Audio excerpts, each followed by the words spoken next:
আসসালামু আলাইকুম ওয়া রাহমাতুল্লাহ। প্রিয় বন্ধুরা, আজকে আমি সুলতান আহমেদ দ্বিতীয় এর সংক্ষিপ্ত জীবনী নিয়ে আলোচনা করব ইনশাআল্লাহ।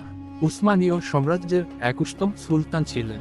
সিংহাসনে আরোহণ করেন ১৬৯১ সালে ভাই সুলেমান দ্বিতীয় এর মৃত্যুর পর। রাজত্বের শুরুতেই সাম্রাজ্য ছিল যুদ্ধ ও রাজনৈতিক অস্থিরতায় জর্জরিত। প্রধান ভরসা ছিলেন মহান উজির কোপরুলু ফাজিল মুস্তাফা পাশা। ফাজিল মুস্তাফা পাশা সাম্রাজ্যের প্রশাসন ও সেনাবাহিনী পুনর্গঠনে বড় ভূমিকা রাখেন। হাঙ্গেরি ও বালকান অঞ্চলে অস্ট্রিয়ার সঙ্গে যুদ্ধ চলছিল। ১৬৯১ সালের স্লানকামেন যুদ্ধে উসমানীয় বাহিনী বড় ক্ষতির মুখে পড়ে। ফাজিল মুস্তাফা পাশা সেই যুদ্ধে শহীদ হন, ফলে সাম্রাজ্য দুর্বল হয়ে পড়ে।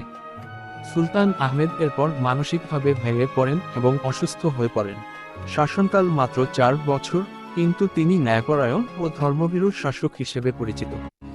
রাজনীতিতে সরাসরি সক্রিয় ছিলেন না, কিন্তু সংস্কারের সমর্থন দিতেন। মৃত্যুবরণ করেন ১৬৯৫ সালে এদিরনে প্রাসাদে। মৃত্যুর পর তাকে ইস্তাম্বুলে তার ভাই সুলেমান দ্বিতীয় এর পাশে দাফন করা হয়। ইতিহাসে তিনি স্মরণীয় সংক্ষিপ্ত শাসনের সদয় সুলতান হিসেবে।